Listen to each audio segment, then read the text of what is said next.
Hey, I'm not surprised, motherfuckers.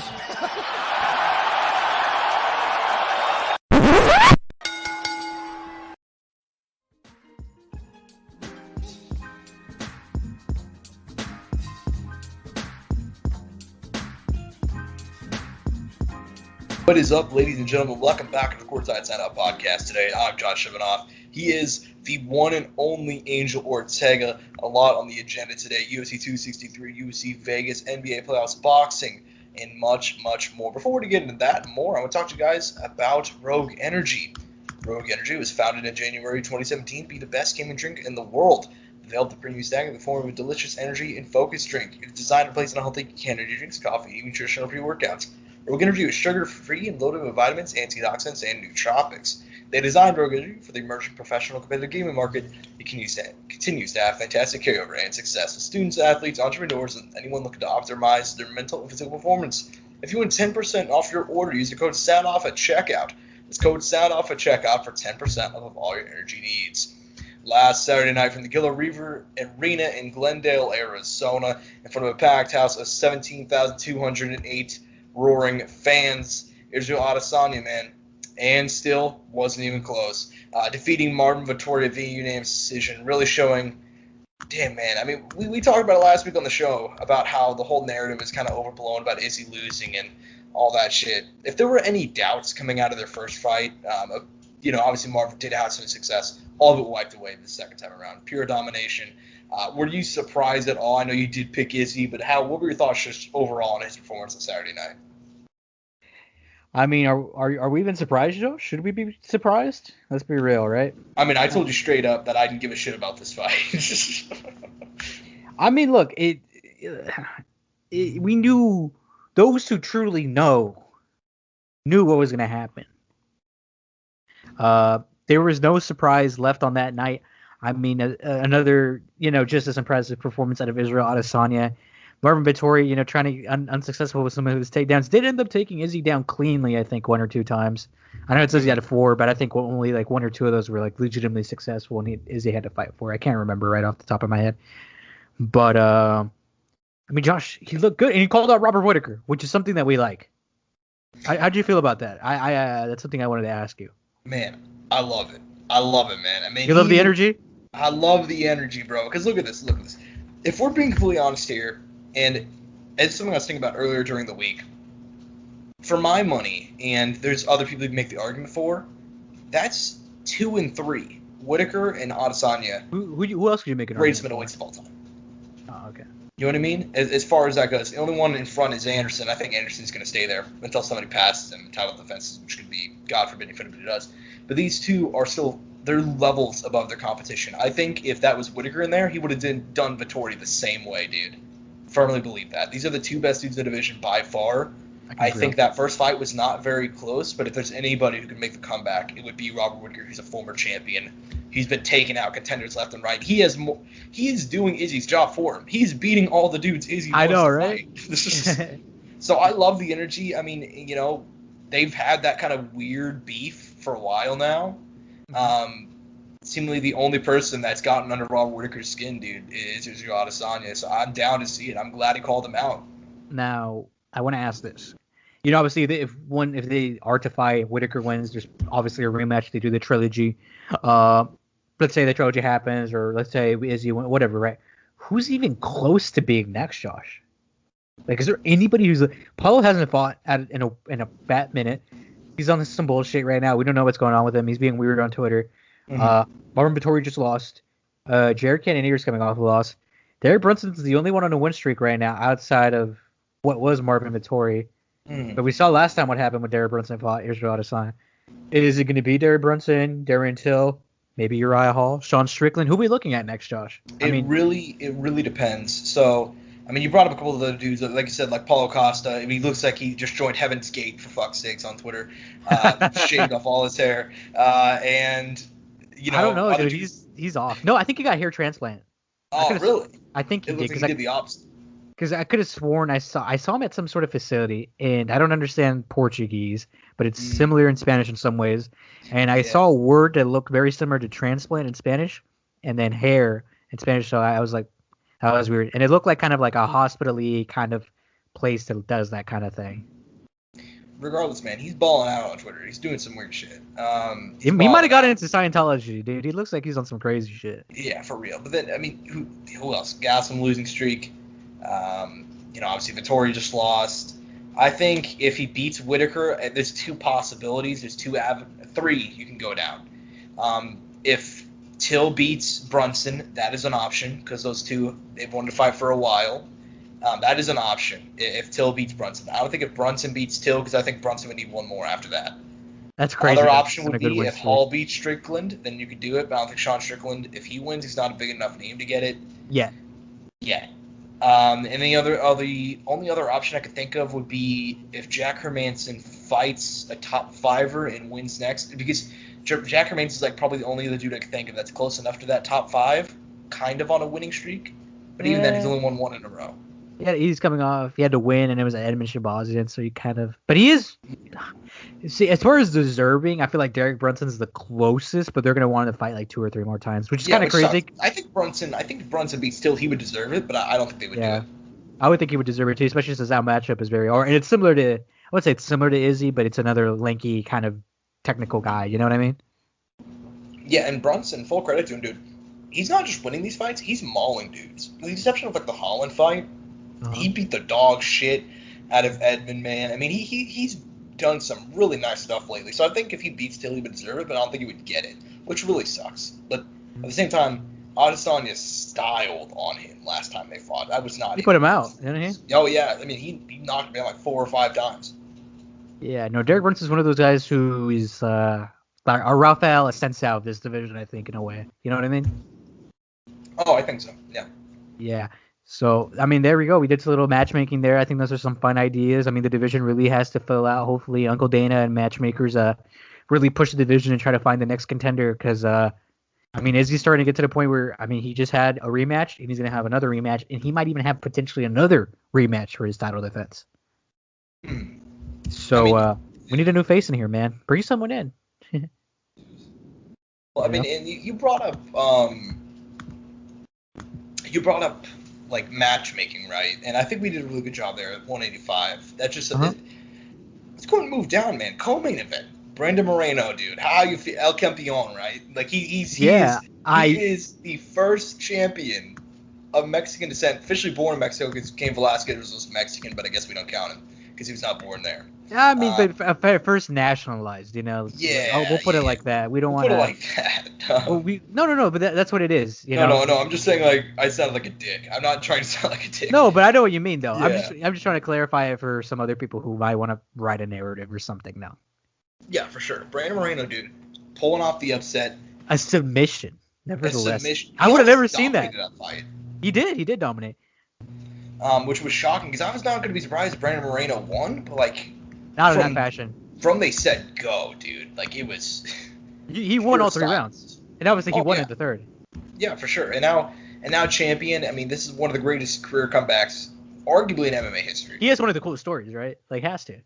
Oh, absolutely. I mean, like I think we talked about last time. Last Ultimate Fighter pick wasn't even supposed to be in there. I mean, he lost on the show, so he wasn't even supposed to be in the UFC. Only got the call up because somebody fell out on short notice and they needed somebody.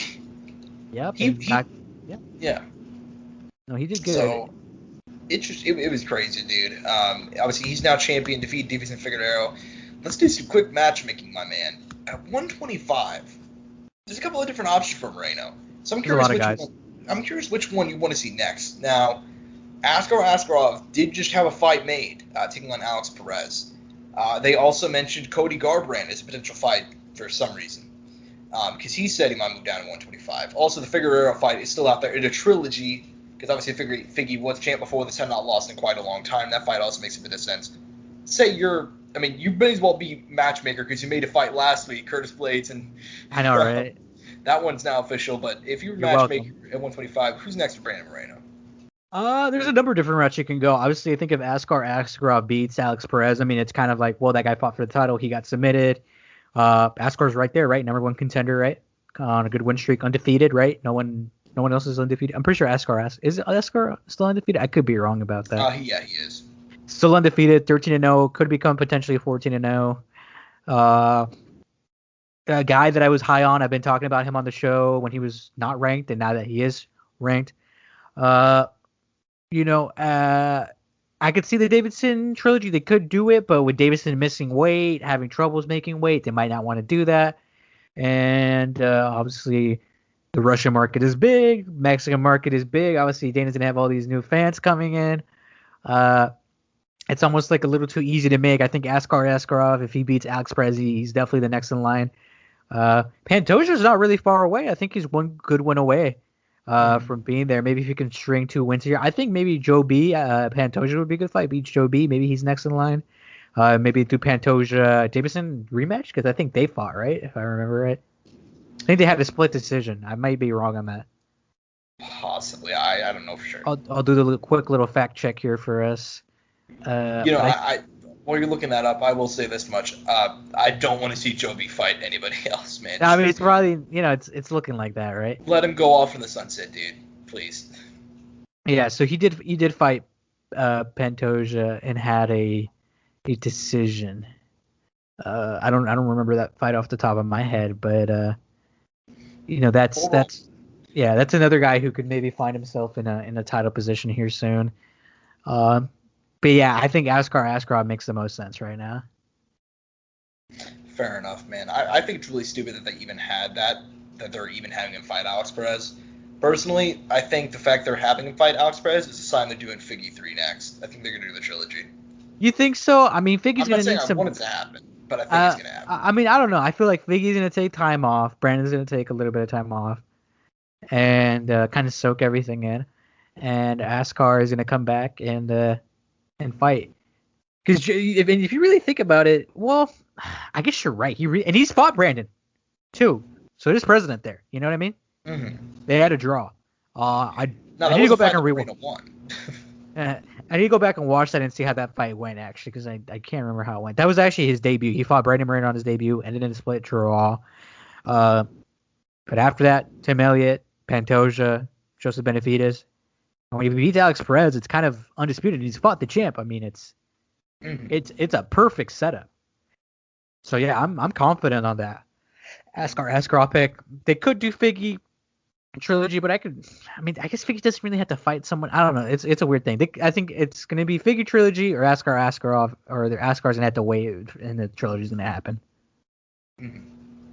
Well, yeah, and I don't know, man. I thought it was weird the fact they also came out and said Cody Garbrandt next is somebody they wanted to fight. Which is weird because he's coming off a loss. Yeah, like, please just don't. I prefer if you really didn't. If Cody wants to move down, good for him. I feel like it'd make more sense for him to come over and fight someone at the weight first, and then, maybe let's say he comes in and beats like let's say I know this fight's already gonna happen, it doesn't make any sense. But let's say he would have beaten Alex Perez and it's just a Tim Elliott, right, or a Matt Schnell. You can maybe push it a little bit, maybe not the best, but you could push it. Yeah, and look, I mean, I generally speaking, I don't even think he needs 2. I think you could fight somebody like a Tim Elliott and get a title shot next. Isn't that crazy, man? He has that kind of power. I mean, Cody Garbrandt, I don't think now he's a draw, but back like 2016, 2017, dude was huge. Because he did that, like he beat the shit out of Dom Cruz, and that was Ronda's big comeback fight, and he was a huge star. He had all the tats, man. Like he was a big deal. Nowadays, not so much. But regardless, 125 is still a really light weight class, so literally and figuratively. So I think they get away with getting a title shot after 1. I mean, I think it's one of the growing weight classes, though. There's a lot of guys down there. David Dvorak that we saw not so long ago, Sumata Jiri, Amir Albazi, obviously Kai Kara coming back with a win. Weight class, just like there's a lot of fun guys. There's just not names.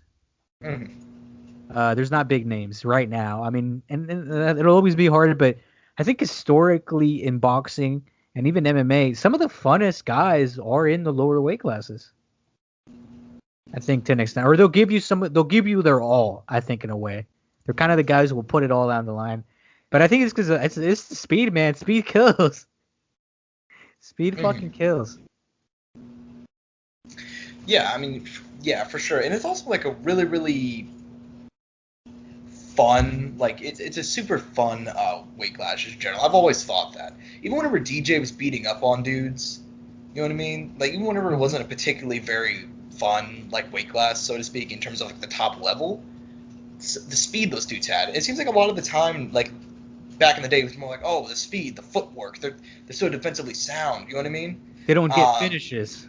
Yeah, now they're getting finishes, dude. Now you're having these dudes like Askar Askarov who are just like complete gassing machines who are always pressing forward. You have like Figueroa, so well-rounded, has huge punching power. Moreno has kind of a good mix of everything, dude. Like it's such a fun weight class. Yep.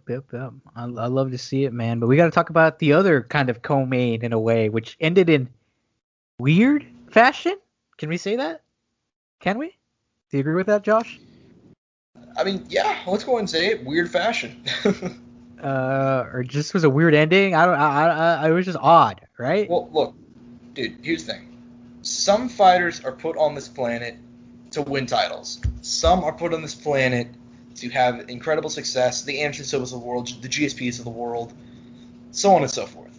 Nate Diaz was put on this planet to get his ass beat for 24 and a half minutes, and then to nearly pull a Hail Mary win out of his ass in the last 30. It almost get a title shot. Like, and what? Almost get a title shot. I mean, for what those of you who the fuck? For those who did not watch the fight, Leon Edwards basically dominated Nate Diaz. Now, certain rounds, like round 1, pretty close on the feet, I'd say. Until Edwards got the takedown, I think you could argue that was a Diaz round. Round 4, relatively close as well. But he's 4-0. He was up 4-0. You can't make the argument any other way. And then goes in the last round, winning that up until the last minute and 6 seconds. Nate Diaz, people said it was a 1-2. It was not. It was a 209-2. He lands a slap with the right hand, and then he lands a straight left, and he put Leon Edwards on Queer Street, my man. He had no idea where he was. He was hurt so badly. If you actually watch the replay, you see his eyes go like his eyes went in opposite directions, bro. He looked like a Looney Tunes character. He literally got knocked out, woke back up, and Nate points at him, tries to get the finish, can't get the finish. People kind of over-attributed him, like him pointing, but Nate really went on the attack right afterwards and still couldn't get the finish. But man, I mean, I don't even know what to say about it. It was such a weird fight to where it's like I don't even. You know, I want to put it out there. I was not impressed by Leon's performance. I was not impressed by your performance. It was really that. Like, I kid you not. I really wasn't. I thought it was very lacking. I think as far as people who fought Nate Diaz in recent time, he probably had, in my opinion, the least impressive performance. I don't know if you disagree or agree with me on that, but I personally think that myself. Well, look. I mean, it's a kind of a weird situation because there's never, unless you knock out Nate Diaz, you're never going to win, so to speak. You know what I mean? In a way, yes. But you can still have a good performance against Nate Diaz. Yeah, I mean, unless Jorge Masvidal had a good showing against Nate Diaz, right? Technically, he won via finish, but yeah, like. Yeah, technically he won via finish. Benson Henderson his ass for something like 50-43, right? Yeah. That's what Benson did back in the day, but it was not particularly impressive. Like I said, rounds 1 and 4 were pretty close. Like, I think you can make the case that Nate maybe he took round 4. I wouldn't agree, but like up until like the takedown, you could argue he was losing round 1. Rounds 2 and 3 were not. It wasn't impressive, really, and I feel so bad for him because this was his moment. You know what I mean? Yeah, I know. I mean, I just want to get right into it. I'll be honest with you. I don't want to see him fight for the title next. He deserves it. I think he deserves. He probably deserves it, but I don't want to see it after that. I don't want to see it either. I also don't want to see Colby get it either. So yeah, which I don't even know who's really. Leon. Gilbert Burns, Wonderboy Thompson's about to happen, right? Or Wonderboy Thompson. Stephen Thompson's about to happen. Are we looking potentially at that the winner of that getting the title shot, or do you think it'd be only if Wonderboy got not the finish, but only if Wonderboy got the win and Gilbert lost, and if Gilbert won, he wouldn't get the title shot again. He wouldn't get the rematch. I think generally, here's the weird thing is that like I don't think they're going to give the Gilbert rematch immediately, especially even if he beats Wonderboy. It's so sad because I do think out of all the guys in that division, he's the guy with the best chance. Mm-hmm. Well, and he hurt him really bad. Yeah. You know what I mean? Like he hurt him really, really bad. Mm-hmm. But like I don't know, man. I think it's kind of a pointless conversation because Dana has this really weird hard-on, so to speak, for Colby. So he's going to go ahead and give him a title shot next, which, I mean, his only win is over like a super, super washed Woodley. And that Who would you like to see Colby fight, actually? What fight do you think makes sense? Do you think the winner of Wonder Boy Gilbert could fight Colby and that make a good fight, and the winner of that wins the shot? Or you think the winner winner of Luke Chiesa fights Colby for the title? I would prefer the winner of Chiesa Luke to fight for the title. I think they should have just. I really hate. So you just don't want Colby in the occasion at all? I really despise. No, well, here's why I don't want him in the title conversation. I'm really tired of the UFC kind of doing this thing where, like, it doesn't matter if you lose, you get a title shot. If you win one, you get a title shot.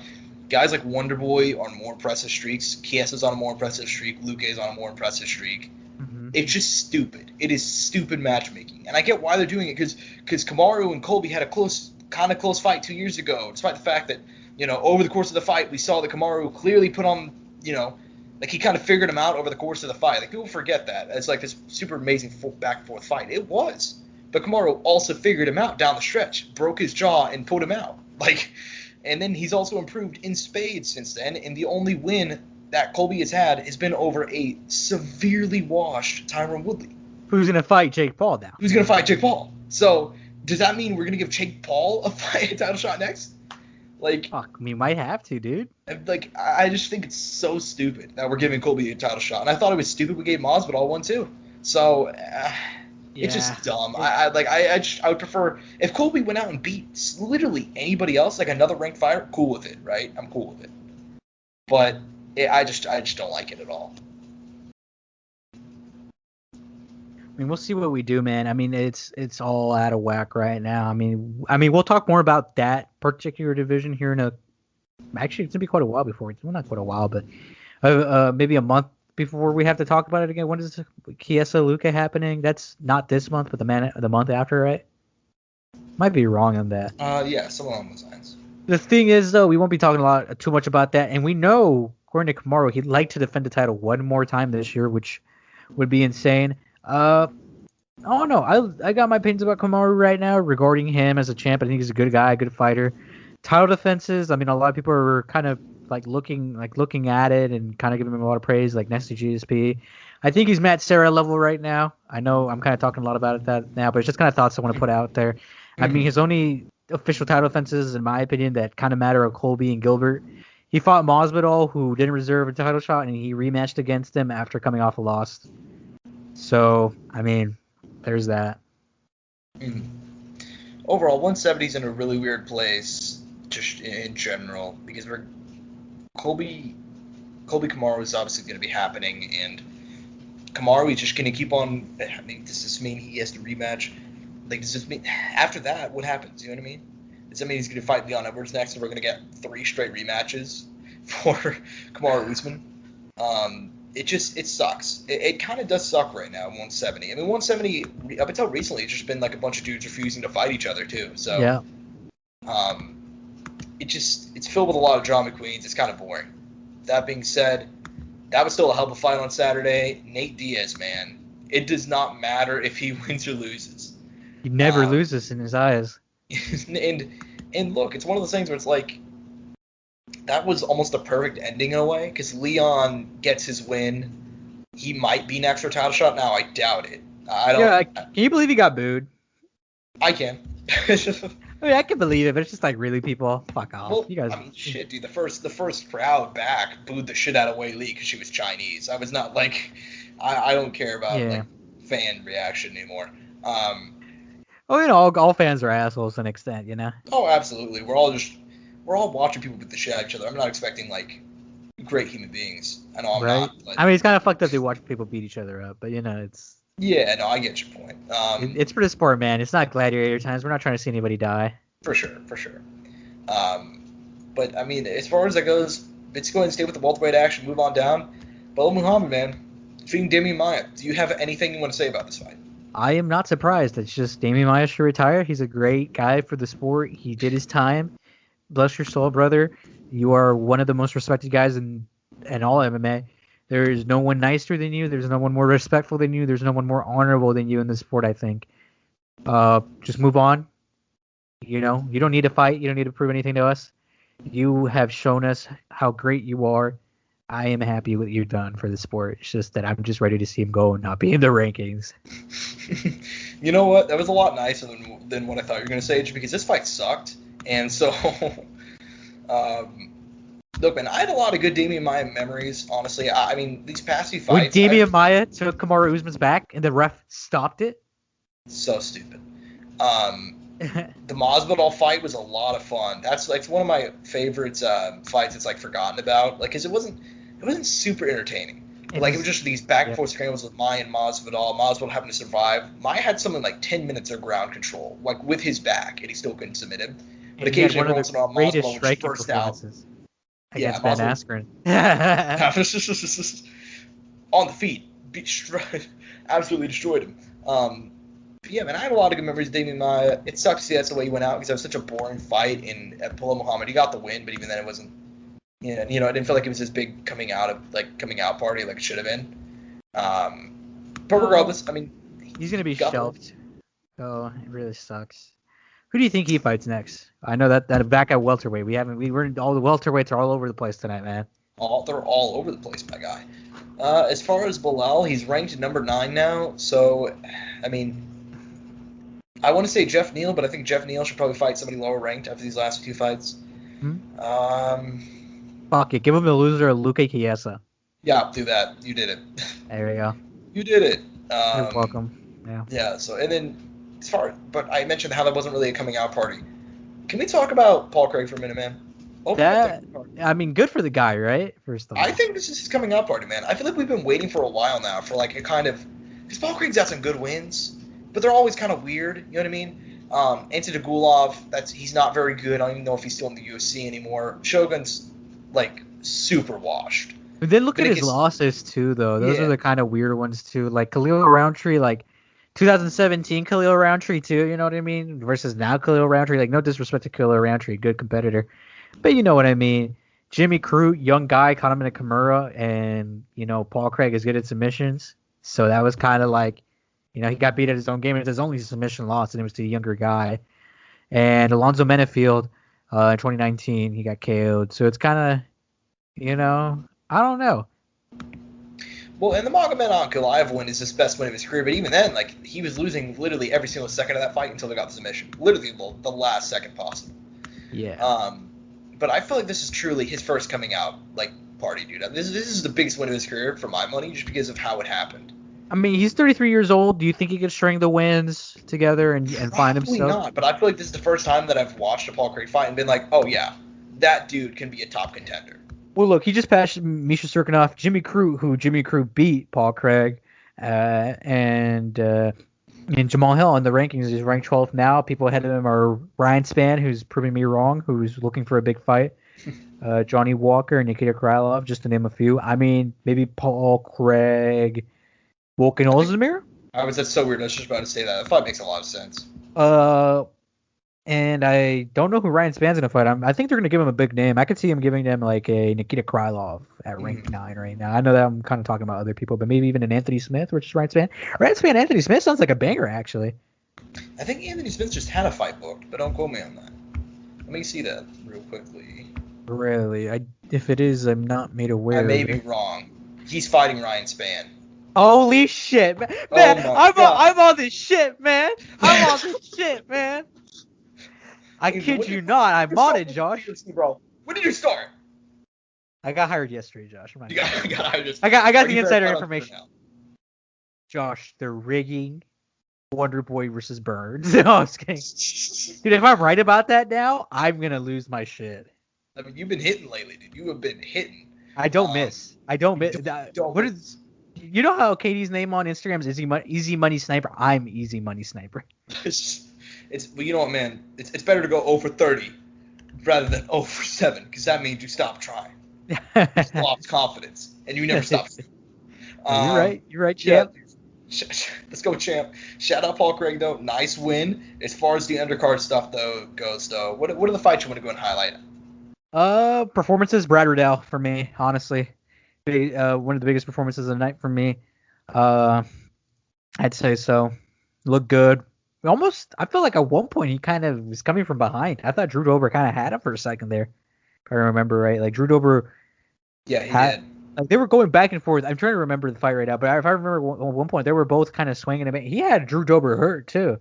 Drew Dober, a tough guy. But yeah, definitely a good performance. Happy to see him get a win against a ranked guy. Obviously after his last fight getting scrapped because of what was it, COVID? What did it get scrapped? I honestly don't even know. Well, getting scrapped for some reason. It's good to see both those guys get a win in their own right. Obviously Laurie Murphy with the win over JoJo. Some controversy there, right? If I remember right. I know some people thought that she won. JoJo did, but I thought Lauren Murphy won. I didn't think it was a bad decision. Yeah, can't wait to see her fight her girl Valentina Shevchenko. Oh, why are you laughing? What's so funny, man? What's so funny? Because it's funny that they've held off so long. That's why, Josh. That's why they were trying to force my girl out, and now she's gonna fight Shevchenko. I hope. Your girl, she's finally gonna get the title shot. She deserves it. I mean, if this any criticism we have of Lauren Murphy, it's not that she did not earn her way there, dude. She's gone through a lot of shit. Oh, man, she's worked her way through tough, and now here she's done it. She's right there. Hopefully she can get that opportunity. No, dude, shout out to her, man. She's literally come such a long way. I remember on Tough, Eddie Alvarez couldn't even remember her name. Holy fuck, that's bad. He called her Barb. Oh no. He mixed up her and Barb, I think Honachek, which is hilarious. But yeah, man, shout out Lauren Murphy getting the title shot next. Brad Riddell, Drew Dober, fight of the night. Eric Anders getting the win. Malzavar Evalov getting the win. Pini Kinzad defeating Alexis Davis. That was a good one. Steven Peterson. What an asshole, right? Yeah. So, I mean, I don't normally say this about fighters, but he misses weight by 3 pounds, I want to say, 2.5. And then fights pretty dirty. I think he grabbed the cage at 1 or 2 points against Chase Hooper. He faked a glove touch. I mean, he said he was going to play the heel role, but there's playing the heel role and there's actually being dirty. So, I don't know. Yeah. Regardless, though, he needed to beat a talented kid in Chase, so I can't take that away from him. I know, dude. The teenage dream, no longer the teenage dream, just now the Right. dream. Just the dream. And then lastly, Terrence McKinney, dude, 7 seconds, more like 3, knocking out Matt Frivola and then injuring himself. Seconds later, dude. Seconds Crazy. later. Josh, Jumping off the cage. What a cool story, though, right? 8 days Yeah, notice, really, comes guys. in. Yeah. Yeah, I mean, if you guys, I think we may have touched on it last week, but nearly dies after a bad shrooms trip. Gets tased Oh, by the yeah. cops. I completely forgot about that. It's the same guy. It's the same guy. He nearly died after a bad trip on shrooms. He was also drinking. Dude got crossfaded, tries to fight the cops, ends up getting tased to death, dies twice in an ambulance on the way there onto the hospital, ends up getting into MMA 5 years later, boom, in the UFC, 7-second knockout against Matt Frivola. Which, by the way, he was coming off a 30-second knockout like 8 days before that.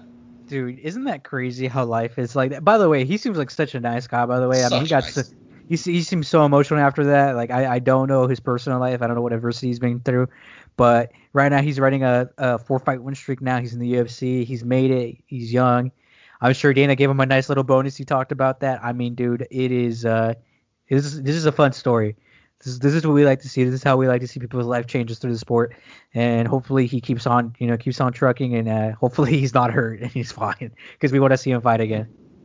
For sure, man. That kid seems to have a lot of talent, especially coming on and beating a guy in Matt Frivola who's always been super durable. And he came on the Contender Series back in 20. He got finished, sadly. Sean Woodson finished him actually in the first round.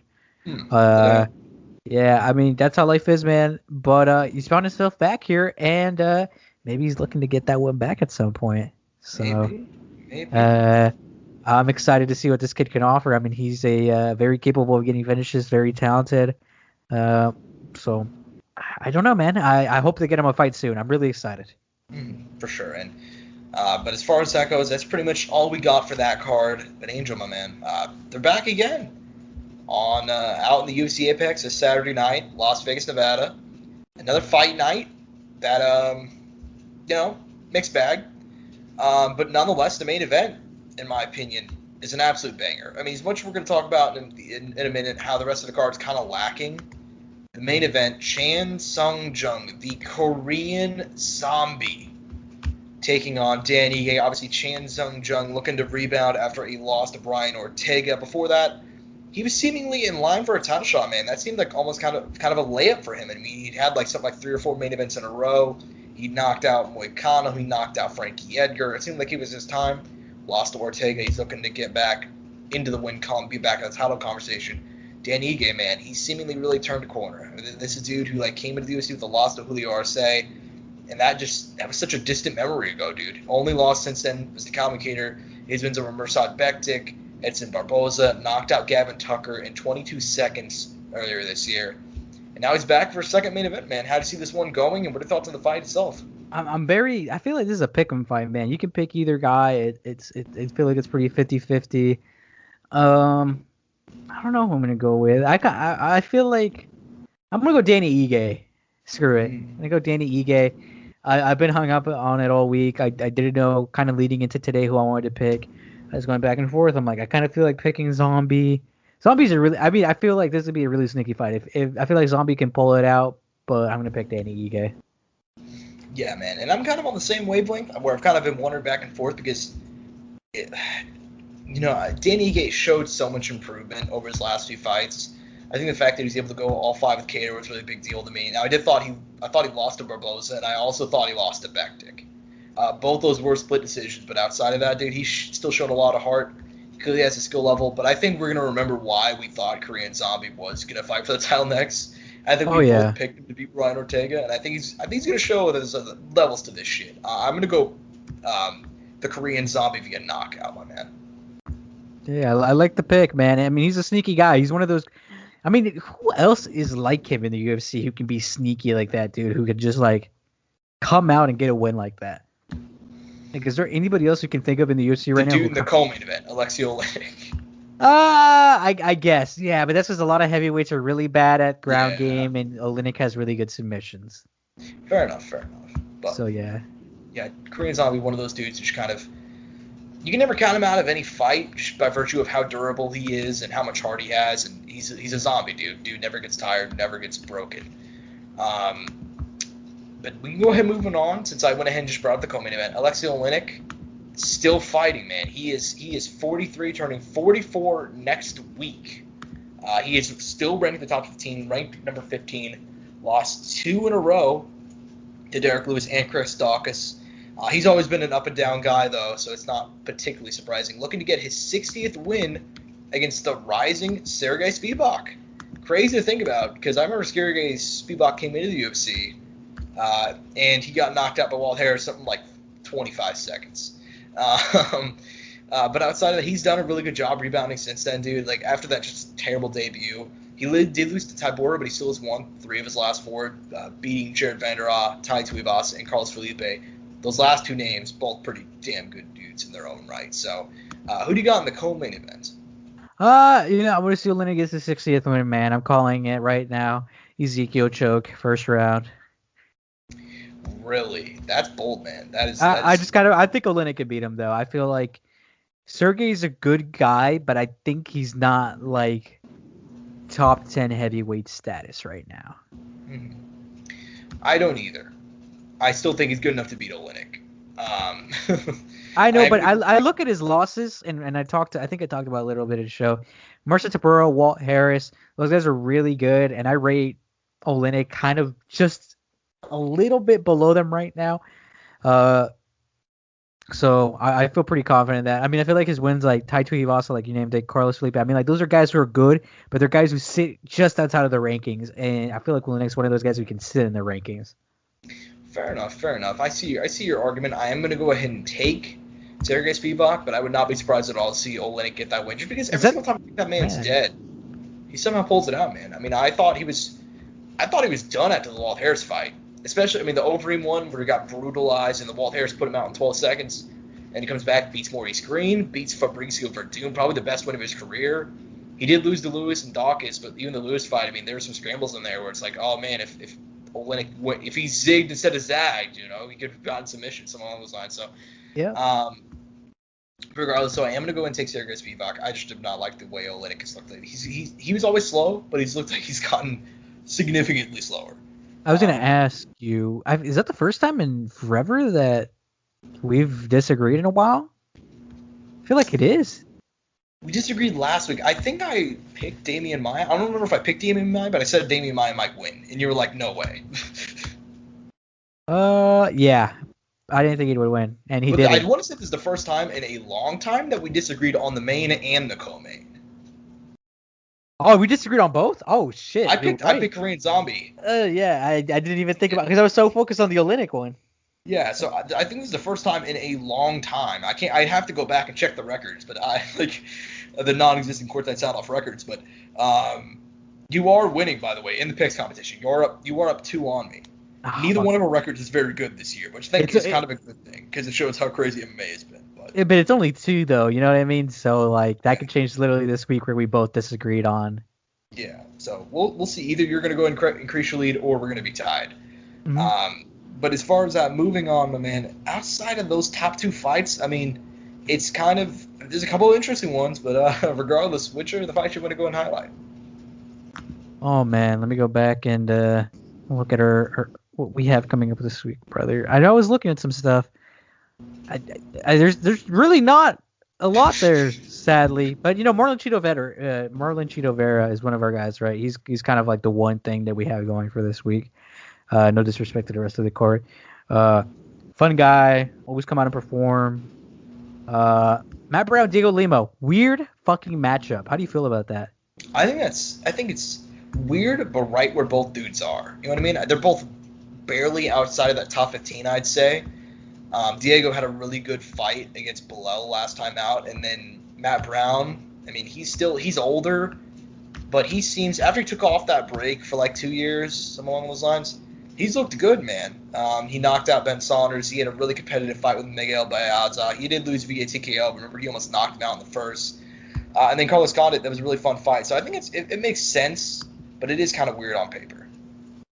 Yeah, no, that's an interesting. We got Chaos Williams coming back, buddy. Who's he fighting? Matthew Smellsberger. Interesting. He went from Michelle Barrera to Matthew Smellsberger. I mean, that just goes to show how the UFC is sometimes. For sure, man, for sure. Julian Arosa should be fun. He's generally a pretty entertaining guy. And then outside of that, I do got to go ahead and highlight Josh Parisian, Roque Martinez should be some fun. I feel like that could be fun. Yeah, you're right. That's going to be fun. Not the best dudes, but it should be fun. Rick Glenn, Joaquim Silva should be fun as well. And then the last one I'll go ahead and highlight, Kanako Murata, Verna Jandiroba, 2 Invicta strawweight champs going at it. Kanako 12-1, Verna 16-2. Verna's only 2 losses are to Carla Esparza and Mackenzie Dern. She is a phenomenal grappler.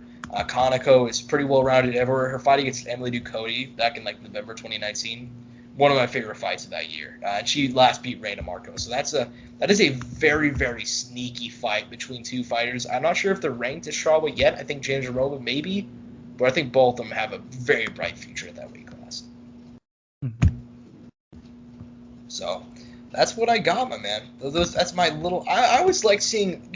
I love covering Invicta for that reason, because you see some fighters, not all of them. I'd say the vast majority of them don't, but you see them pop up and they'll make a good name for themselves. I mean, some fighters come out of Invicta lately that have just been killing it. So it's nice to see.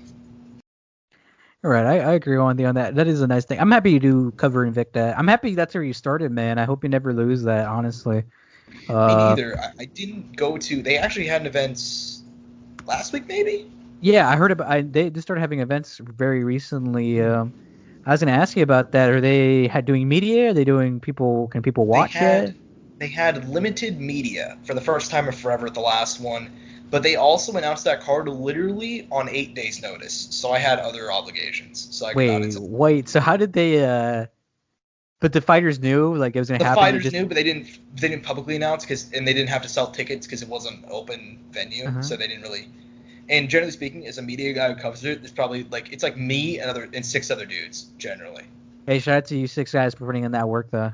Shout out to my boy Ray Freeman, Oh man, you're saying names, bro. I'm saying names, dude. He actually opened up. He's such a cool dude. He's a dude who like, I think I told this story once before. I told Max that he got robbed against, not robbed. I told him that I thought he beat Dustin the second time, and then I walked to the media desk. I was like, man, what'd you talk to Max about? Oh yeah, man. I told him that I thought he beat Volk. And I was like, dude, really? No fucking way.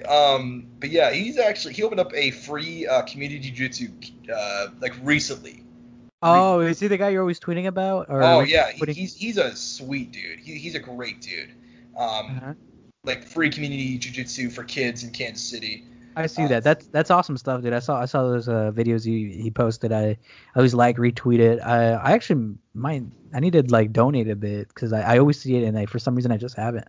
Yeah, he's a great dude. He's always there. My boy Benny Abs for Fansided was actually at the last Invicta, so shout out him as well. So yeah, man. Overall, though, I'd not get to attend, but I will in the future. But I had to bring up Virginia Jaroba. She was the main event at the first Invicta card I covered. So I got a special place for her. She choked out Janisa Moranjan, I want to say. Man, you still remember that too. I respect it. I do. Because behind me, Angel, we don't have video on.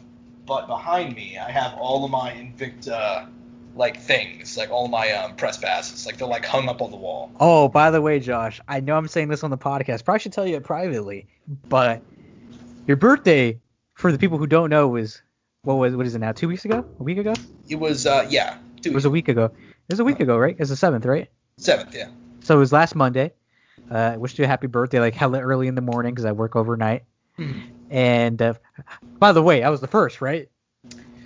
Officially. Because it was through text. Okay, so here's the weird thing about that. Yes, technically you're the first one to tell me my birthday. However, Snapchat, for some reason, had my birthday set on the 6th. So yeah, I got some texts. But on the 6th? Oh, man, fuck all those people because, I did it on the right day. You did it on the right day, though. Exactly. But, yeah, continue with the story. Your birthday gift is on its way. What does that mean? It's on its way. Like I had ordered it. I was going back and forth. I was gonna get you the first gift. I like you a lot, Josh, but I was not gonna pay the price for it. I'm so confused. Should I say what it is? Nah, I'll tell you what. I'll tell you when I show you your gift. Actually, I think it'll be a lot. There'll be more context to it. Oh man. Yeah, now we have a lure for the next time we do the show because now they have to find out. Well, not even that. I'm not going to give it to you until you come over and watch Conor McGregor versus Dustin. I already told you. Exactly. So we have a lure for the next 3 weeks, guys.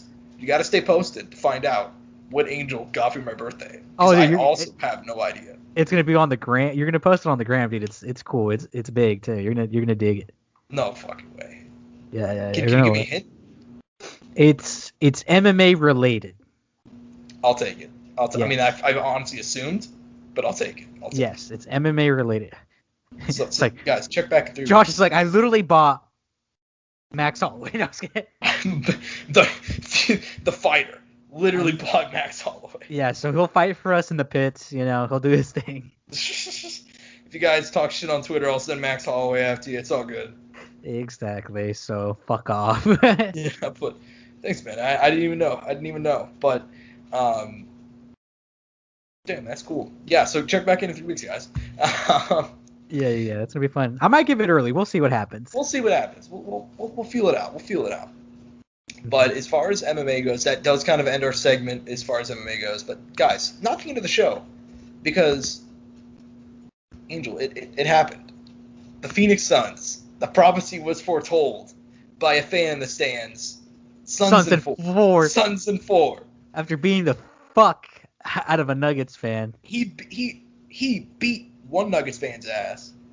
And the other one just watched because he was scared. The other one was scared. And then he was talking shit to the dude's friend while beating the other guy's ass. That's some baller shit. Suns in 4, baby. Suns in 4. The prophecy was foretold. I really like how our NBA playoff stuff. Dude, NBA playoffs have been crazy since fans returned. I mean, granted, some for the worse, some for the better, right? So, in the Suns' case, for the better. That dude needs to have his own action figure. We need to get him in the cage. I mean, Book already tweeted out, what's this guy's at? I want to get him some tickets or something. I forgot what he said. Yeah, well, he did. So, shout out to that guy. Yo, but, I mean, I like how most of our NBA coverage has almost entirely been on the Suns. Just because. Hey man, they're the ones in the playoff. They're the ones showing out, man. They ain't been struggling. They've been putting out the work. I mean, they're putting in the work. They're not struggling at all. 4-0. 4-0, baby. You're experiencing what I would have loved to experience. Because I'm the one who always, for the past few years, Well, at least you've seen the Thunder in the playoffs not too long ago. Exactly. But I never got to see the Thunder win in the playoffs. You saw them win some games. Yeah, right. I mean, yeah, but I've not watched the Thunder ever won a series since 2016. Really? They made the playoffs 4 straight years, and I think we were out. So, regardless, I mean, you're getting to have that, though. You're making the Western Conference Finals. You guys absolutely favored, I'd say. Even Chris Paul, he did come down with COVID. That just got announced, but I think he'll be fine. I think we'll be cool. Well, here's the thing also, because I guess he got COVID, but he was vaxxed. So I believe, and don't quote me on this, I'm not a doctor at all. I mean, I know you're somewhat in the medical field, but from my understanding with the COVID vax, I believe it's that, like, you're not, I mean, obviously getting COVID is harder, but also once you do get it, the symptoms aren't as bad. So also, depending on how that series goes right now with the Jazz and the Clippers, he may be back in time for the start of it. So yeah, I mean, I hope. I mean, let me tell you this. I hope today the Jazz play in the Clippers. I'm really hoping for the Jazz Game 7, man. You know, obviously I want them to push that as much as they can. If they play a Game 7, they play on Sunday, and I feel like they wouldn't play until maybe Tuesday, Wednesday again, right? If they were to win. Yeah, they wouldn't play until midway next week. So you may have him back. I don't think he'd be back for Game 1. Probably Game 2, I'd say. I hope, man. Yeah, I mean, I really do. And, I mean, let's get right into the series that are left, Josh. I mean, let's recap what happened. I mean, let's recap the last 3 games because, you know, we don't got to go that far back. But last Wednesday, the 76ers pissed away a lead in such shitty fashion that Joel Embiid didn't even feel like crying. They absolutely have thrown 2 massive leads and lost. Now it's 3-2. And, yeah, I like the fucking disappointment in Philadelphia right now is so unreal. Granted, though, Josh, I know you know a lot about all kind of sports. I'm sure you could talk a lot of shit about Philly sports for me if you wanted to, right? Man, Philly's just garbage. It is a garbage city with garbage people. That's what Philly is. And the Eagles have won one thing in the last 60 years. All right, I mean it's. Actually, honestly, I don't got any beef with Philly. I got beef with the 76ers, though. They are a perennial disappointment every single year. I said it when we started talking. It's sad how much faith we have in them because, you know, I feel like every year we're like, the Sixers are doing it this year, man. The Sixers, they trust the process. Well, after last year, I was fed up. After last year when they got swept, I'm like, I'm done. I was done. I mean, I've banked on them so much, and it's like, I mean, it was really, really bad whenever, like, because let's go through the last 2 playoff losses, right? They lost to Kawhi in the Game 7, understandable. The year before that, they lost to the Celtics in a series they should have won, you know. The year after the Kawhi thing, I believe, didn't they get swept by the Celtics? Mm-hmm.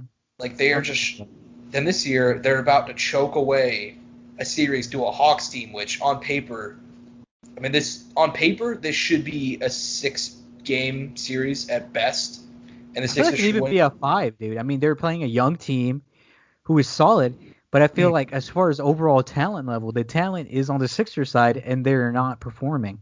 Yeah, that's why I said, like, at best. They're losing to Trae Young right now. Joel Embiid is losing to Trae Young, and it's no disrespect to the guys on Atlanta. I mean, they're good guys, they're talented guys. But no one on that team is, and no disrespect to Trae Young, is as talented and as big as a superstar as Joel Embiid. Anything about the Sixers is like it's not just that like they're losing to Trae Young and they have Joel Embiid, but they have, if you were to go and stat rank the teams, right, and you did like who were the best 5 players in the series, they'd mostly be 76er players. Yeah. Like I don't care what anybody says. Tobias Harris, in my opinion, is better than John Collins. John Collins is a good young player. At this point in time, I think Tobias Harris is a better player. Tobias Harris does not perform, but I think it might be the system too. I think that's something else. Joel Embiid is the best center from either team. Now, point guard, Trae Young. Obviously, we can't take that away from shooting guard. I I mean, granted, Ben Simmons, he's kind of, the positions. But I feel like most talent is coming from now youth. Don't get me wrong. The Hawks have all the youth. Kevin Huerter, talented guy. Trae Young, we know what he's capable of. John Collins, no question about it. Even their draft picks, they literally played their rookie. They were not afraid to play. Granted, they played like garbage time, but still, they played their. That's how confident they were. They scored 40 points in the fourth and played their fucking rookie at one point. Yeah. The Suns didn't even play their rookie for this year. And you mentioned like the dudes are younger, right? Here's the thing. They're younger. Generally speaking, when you've got a young team like that, they should not be beating the established number 1 seed. And here's the thing. I think they probably get it done. I think they're probably going to win that series. They might. And the thing is, I feel like the sad thing is the team that comes out of this is going to get demolished by the next team, which is a sad thing to hear. Yeah. I mean, honestly, they would. I was not a believer in the Bucks before. And I think if it's the Hawks, it might even be a 4-0. I don't know about that. I think it's the reverse. I think this Hawks team has got some moxie, dude. I think they're going to fight like hell. The 76ers, though. They're going to be tough. They're going to be like that old Hawks team from a couple years ago with Kyle Korver and be scrappy. Actually, I low-key, one of my favorite Hawks teams, one of my favorite NBA teams of all time is like that 2015 Hawks team that won like 60 games. Not some along those lines. Like I think they'll fight. I think they'll be competitive, but I can see it being a 4-0 and just out. I can see it being like I don't see them winning it. They can't. They're not going to win their conference. They're not going to make it to the finals. They're good, right? They're good for what they are, but they're not there yet. I could see it being a 4-0, and like, do you remember like there was like a Cavs Pacers series like all those years ago? It was like 2016, where like the Cavs won 4-0, but like it was something like a total margin of 22 points. Yeah, it's a competitive game. I could see it being one of those if it's a 4-0. Because the Hawks got a lot of talent. They're super scrappy. They're not going to let down. I feel like as far as like dealing with certain people on the teams from the other side, they want people like there's no one on that team who could defend Giannis. There's no match. They're gonna have to double team the shit out of Giannis. They leave Middleton open. None of their wings, I think, will be able to cover Middleton as well. And then outside of that, I feel like shit. What else do they got? I'm trying to think off the top of my head. I just don't see it. I don't see them beating the Bucks. And then if the Nets, Kyrie comes back or Harden's kind of a show of what he is, I think honestly, the way the Nets are right now could beat the Hawks right now. They could beat the Hawks in a series with no Kyrie and a hobbling James Harden. I'm not trying to be disrespectful. It's just what I think.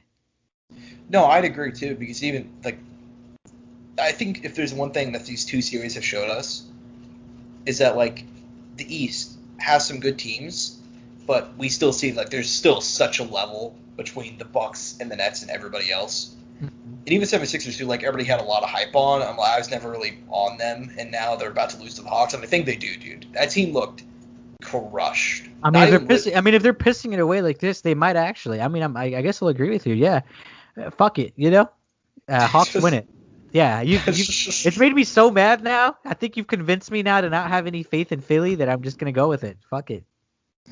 I have zero faith in them, dude. Like it is embarrassing. It is legitimately embarrassing. I mean, they're gonna play. Like, are they gonna play today? Yeah, they're playing today. They're playing today at night. Yeah, so I would not be surprised if sitting here tomorrow, dude. Like it's GG. But as far I think we talked enough about that series. We can go and move on to the other East series. And that's Bucks, dude.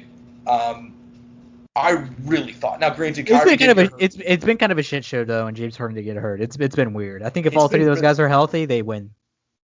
If all three guys are healthy, it's a sweep. Probably, yeah. Straight up. I mean, probably not a sweep. I take that back. Probably like 5 games. But it's a gentleman's sweep if all three are healthy. Dude, by the way, Hawks Sixers just started, by the way, so we'll react to that right after the podcast on Twitter. Perfect. But yeah, dude. I mean, the Nets and the Bucks. Who do you think, man? Who do you really think? I think Giannis needs to say, "Fuck it. I am an MVP. I'm a former Defensive Player of the Year. Take PJ Tucker off. Kevin Durant, put me on KD. Let's lock it down. They're hurt. Let's win this Game 7 in devastating fashion. Let's get to these finals finally. Give me my shot at winning a ring." And it's really that, dude. It really is that. I think that's really what it is. They need to lock down. They need to get it. I think I need to see Giannis go absolute crazy. I think Giannis has so much talent. I mean, he's the next biggest thing in this league. He's going to be the name once LeBron is gone, in my opinion. Like he's already a big name. Like now, I mean, Giannis is known. I mean, if someone watches NBA, you don't even gotta be a fan. You don't gotta be a deep fan. If I see Greek Freak or Giannis, you know who I'm talking about. Mm-hmm. I need to see that out of him this year, right now. Get on the matchup with KD this game. You know, that's tomorrow. That's on Saturday. That's tomorrow night at 7:30. I need to see something out of him. I don't know if the game is in Milwaukee or in Brooklyn. I don't give a fuck, man. I want to see the greatest Giannis performance out of him he's ever had. Well, and here's the thing: is I think we're going to get it. I actually think the Bucks are going to take over this series, man. I think they're going to do it. I feel like we've been waiting so long for like this Giannis breakout performance. Even whenever they've been the favorites, they've always kind of faltered, or it's always like, oh, they're one piece away, or they're like one game away, so on and so forth, right? I feel like now's the time, dude. I feel this is going to be his They finally. have the kill, man. They have the kill. That's what it fucking is right now. They have them. They have them dead to rights. They should have honestly probably won the series in 6. They're Leon Edwards on their feet going out, and they're Nate Diaz. They hit the Stockton slap. They need to capitalize, Josh. They need to, dude. I mean, they are so close. Because like going into that game 7, they got to put the pedal to the metal, dude. They really have to, because you're in a position now where it's like, if you lose to they shouldn't have lost already to a hobbled James Harden and KD. They should not have done that already, but they did. Now they're in this position. Dude, but they need to be Matt Hughes. The opposition has to be GSP. They got to get on that submission. They got to get that on bar, dude. Got to get it. I think they're going to do, dude. I really think this is his time. I truly believe this. Now, it doesn't matter because the Suns in 4 if they make it that far to the finals, but... I love the energy. Suns in 4. But, yeah, dude. Moving on to the West, I guess the only other series we need to really talk about, Clippers, Jazz. Do you actually think the Jazz are going to be able to hang in there for one more game? I think they can. I mean, Kawhi's out, but damn, did those Jazz look good in those last minutes. I don't know if you saw that last game, but dude, Game 5 was so fun to watch at the end. I was watching it. Granted, should have it gone to what it went to in those last couple minutes? No, in my opinion, not. They really should have closed it out. Reggie Jackson hit some big shots. Shout out to Marcus Morris having a breakout performance. Good for him. Shout out to one of the Morris twins for doing something. I don't know if Kawhi comes back. I feel like they close it out tonight. If not, I could see it going to Game 7, which, once again, for my money, please do it. For real. I don't think Kawhi's going to come back this series at all, though. I'm not sure if it's been confirmed that he has a torn ACL, but last I read, it was their fear. So it's possible that he does have a torn ACL. Which, honestly, fuck, man, that is really shitty. If it is, Clippers' curse is real. It has to be, if that's true. But regardless, dude, I am going to go ahead and... I don't know, man. I think the Jazz are going to get another game. I don't think they win the series, though. I think that just... I don't know, dude. I honestly don't know. It's a weird series. It's been a weird series. They didn't have Mike Conley. Conley's coming back, though. Kawhi went down. Yeah, Mike Conley's going down. Supposedly. We'll see. I don't know. I feel like the Clippers are a sneaky little... And they're playing back at in L.A. Ooh, that's rough. For this game. And I think that's tonight, right? Yeah, they could close it out tonight. I mean, hey man, once again, you gotta get that. You gotta get the kill, man. If it's there, get it. They're playing at home, 6 games. You know, we don't know the whole situation of Kawhi. Maybe they know something. Hey man, end it here, and let's get it done. But if they don't, shit, man. Game 7, back in Utah. That's a scary thought. And with Mike Conley back, definitely don't want to do that. Yeah, Clippers need to close them out tonight if they're going to do it. Yeah, they need to get the kill tonight. Mm-hmm. But outside of that, man, that is pretty much our I guess, so to speak, coverage of the NBA playoffs. We went a lot more in depth than I thought we were going to. But by tomorrow, not by tomorrow, but by next week, we'll have the conference final picture and then leading into the NBA finals picture. For sure. And speaking of just like finding out, Angel, do you like have any sites in mind that if one were to go ahead and say they wanted to put some money down on these NBA playoffs, do you know any sites? Oh, I think I do, Josh. Oh, really? Have you heard of a site called Monkey Knife Fight? Monkey Knife Fight. I have heard of them. I've heard that they're a daily fantasy sports gaming website for the casual sports fan that is simple, fun, and easy to play. I've heard that you determine which superstars competing in the day's professional sporting events and record more or less than the contest line provided. Monkey Knife Fight's daily fantasy and prop games play similar to the salary cap daily fantasy sports games without the algorithms, lines, most importantly, sharks. There are silver contests to choose from, none of which require hours of research required on competing websites. Start with a simple 2 for 2 or go for the highest payouts up to 100 times and higher by selecting an 8 for 8 more or less contest. You start now with a 100% instant match bonus up to $50 with a promo code Courtside. That was a rough one. Monkey Knife Fight, great sponsor. I hope they still are with us after that one. But yeah, I know they're a great site. I know former host Nathaniel Beggart is a big fan of them as well. I know, Angel, you've used them. I've used them. They're an amazing site. So make sure to use them during this week's games. But Angel, last topic, my man. We got I'd say 3, and there's some other boxing going on outside of these 3, but I'd say these are probably the 3 biggest boxing fights of the weekend. Obviously, first one, Charlo is fighting. Neo Inoue is back. Anderson Silva's fighting Julio Cesar Chavez Jr. Of these 3 events, do you mind giving me your quick breakdown, so to speak, on each one? And as far as that goes, not necessarily each one, but which one are you looking forward to most?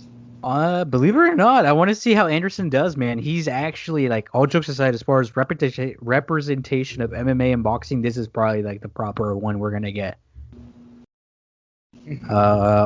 Do you agree with me on that? Do you disagree with me? I'm actually really curious on what you're gonna say about that. I'm gonna agree. I think Anderson is probably. I hate that we didn't get to see him fight in boxing like in his prime, because I remember back he begged Dana for years, from like I want to say like right after he won the title, really, that he wanted to fight in boxing. He wanted to. There was the Roy Jones talk for a long time. And he just talked about boxing, and they never let him do it. And he is 1-1 as a boxer. I can't find the result of his first fight, how it happened, but he lost back in 1998, and then he got a knockout in 2005, and now he's taking on Julio Cesar Chavez Jr., who obviously is, 52-5-1 on paper.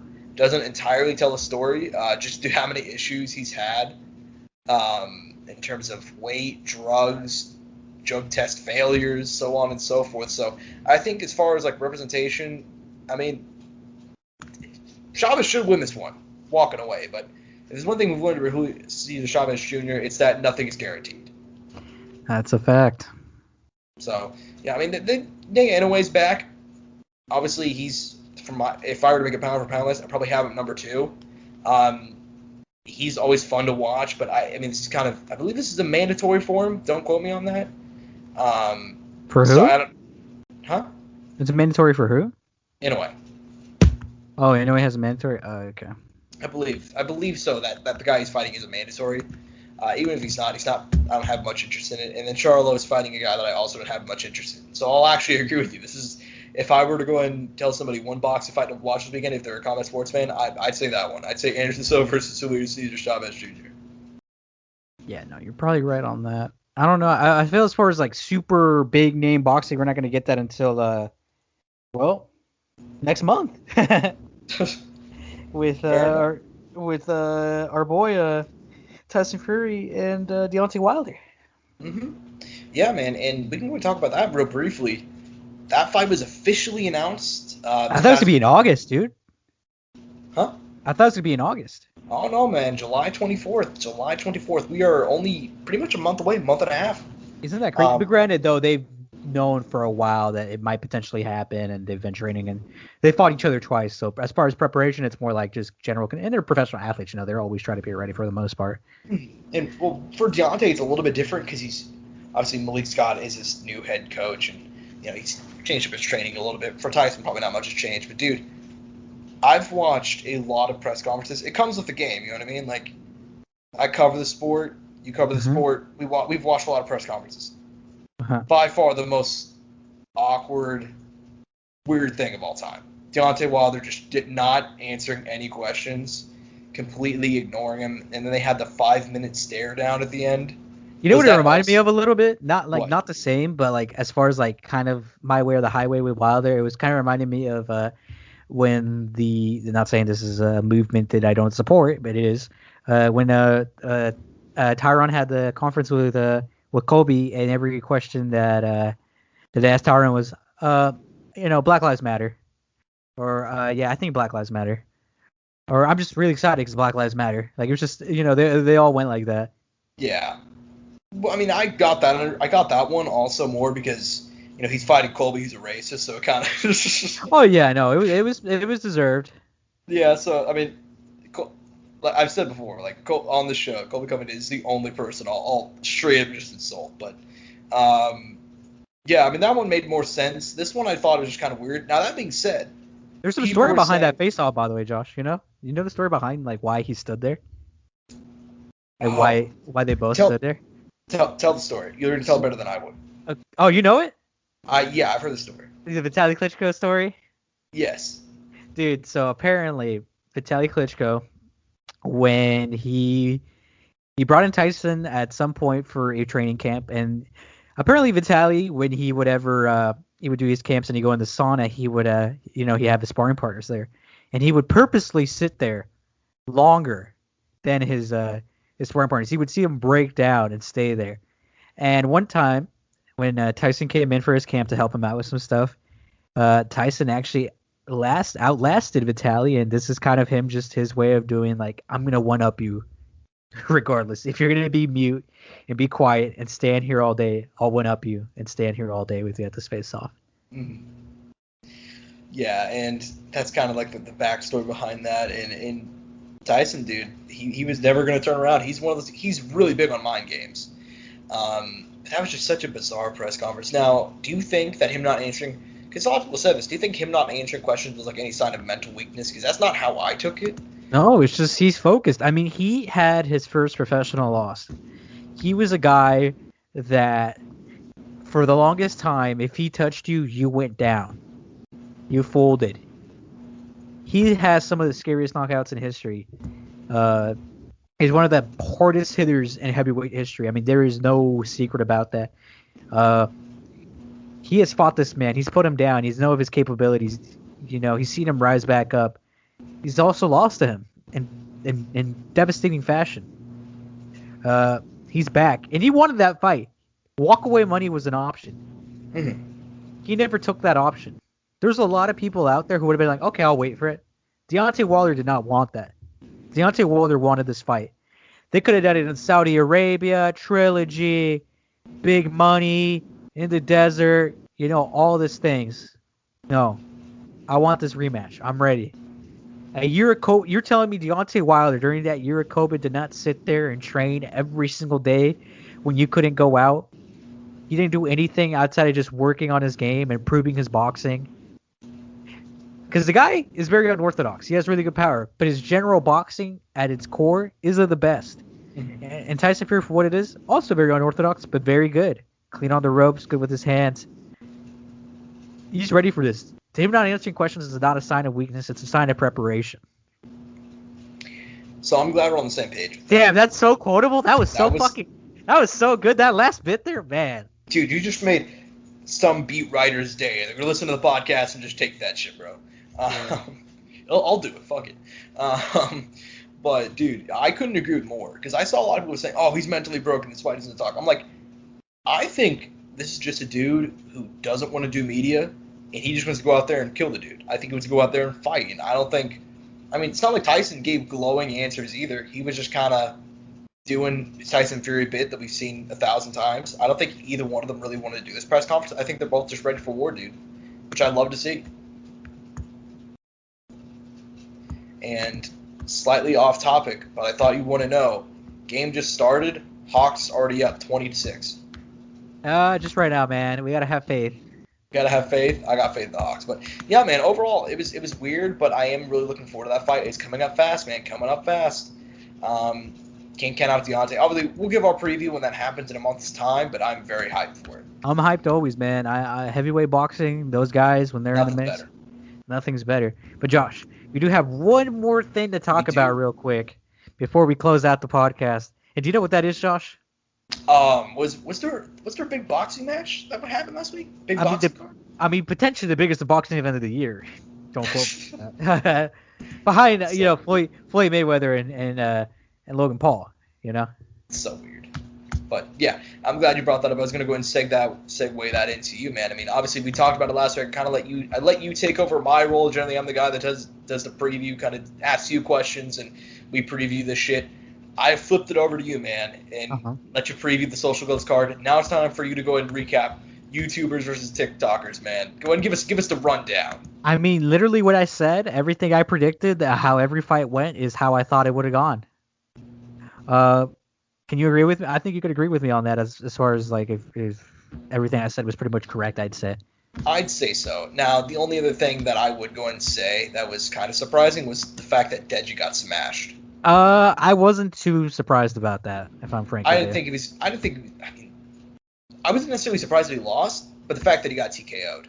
It was sad because he didn't look terrible those first 2 rounds, but man, when he just sat there and took that barrage and you saw him cry there with his gloves and just sitting there in disappointment and him saying that he's a failure, it was one of the saddest things I had seen in a while. Because he didn't get put out. He was just standing there, with his gloves up, and it's just kind of like, damn, It's like a little kid, like if a little kid started getting punched on and then they stopped it and he just seemed like he failed. It really reminded me of a moment like that. I am, I hope that, he can find something to kind of dive into, because losing in a one-on-one sport where it's just you and yourself is one of the most mentally draining things in this world, let alone a combat sport, because there's no teammates. You can't blame anybody else. You can't blame any element, the ball, this, that, the turf, the refs. I mean, to an extent, let's be real. But not as much.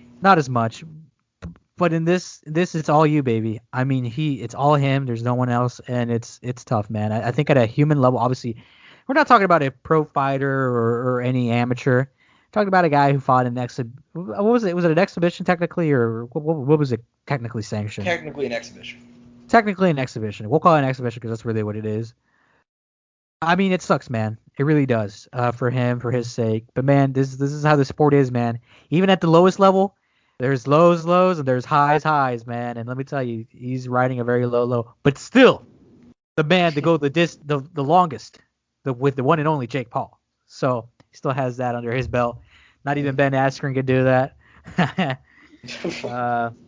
But yeah, as far as the event itself, I mean, everything. I mean, I predicted that the YouTubers would have the majority of the victories. Deji being the lone one not winning, which wasn't a major surprise to me.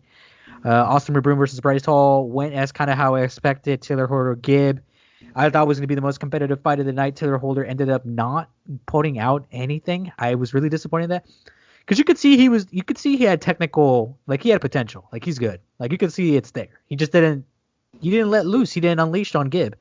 So Gibb just came forward and ended up putting the fight on good pressure and good activity, and Taylor Holder just kind of stood there. Kind of that how I predicted.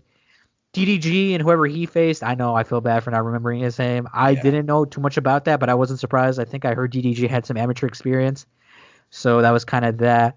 I mean, Michael Lee faced Jarvis. I called that out, man. I thought that was going to be a great performance in there. Our boy Jarvis ended up getting the win there. And the initial 2 prelim fights were pretty good. I wasn't surprised with any of that. I can't think if I missed any fights off the top of my head. Who am I missing? I know I'm missing one, I feel. Am I missing one in there, Josh? I think I named everybody. I think you named everybody. Yeah.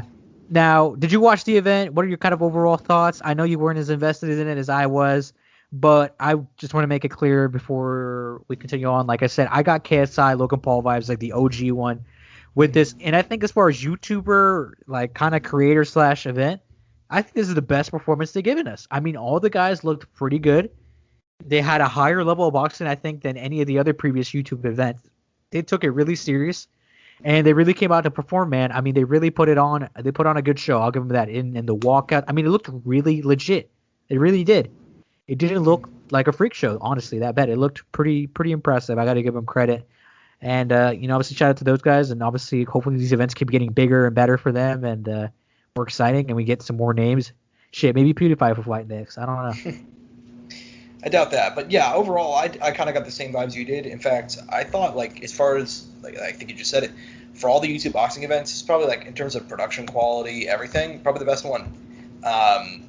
Like the production quality was a lot better than I thought it was going to be. There weren't too many real technical issues, which was nice. Overall commentary was fine. You know, it wasn't. Well, there's Paige Van Zandt and Rose and Keemstar. Yeah, so it's not. Rose, did you like that, Josh? Huh?